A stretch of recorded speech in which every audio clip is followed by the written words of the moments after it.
Madame la Présidente, Madame Rachavi, Mesdames, Messieurs, I'll speak in English and very briefly. The Dutch philosopher Benedict Spinoza observed in his Ethics that nature abhors a vacuum. For us international lawyers, it is clear that neither international law nor human rights law allows any vacuum. International human rights law abhors what some people like to refer to as legal black holes.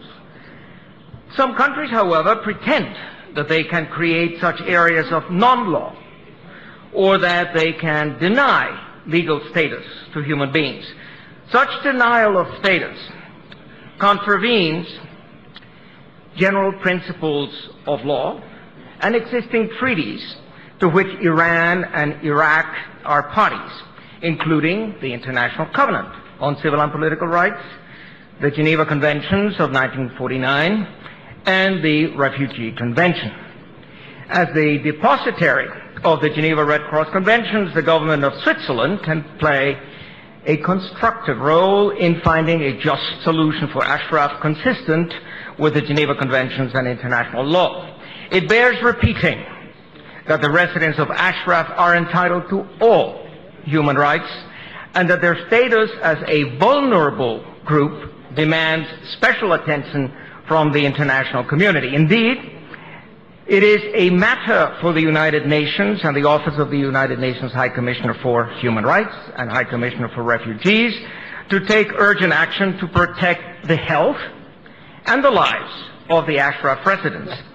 It is the legal and moral obligation of my country, the United States of America, to provide protection and honor the validity of protected person cards, bearing in mind that Ashraf residents were under U.S. jurisdiction and that the U.S. cannot absolve itself of responsibility for abuses committed by Iraqi forces in Ashraf. The jurisprudence of the United Nations Human Rights Committee, of which I used to be the secretary, is clear. It is clear that refugees, migrants, and other aliens enjoy all fundamental human rights, and that any mass expulsion would be contrary to the International Covenant on Civil and Political Rights. Moreover, therefore, the doctrine of responsibility to protect applies, and Ashraf residents are entitled to international protection, particularly by the competent UN agencies, which must publicly clarify their legal status as refugees and issue to them proper papers as protected persons. Thank you.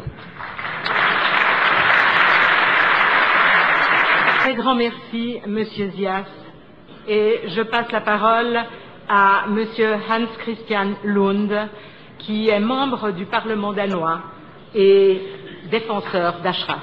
Merci.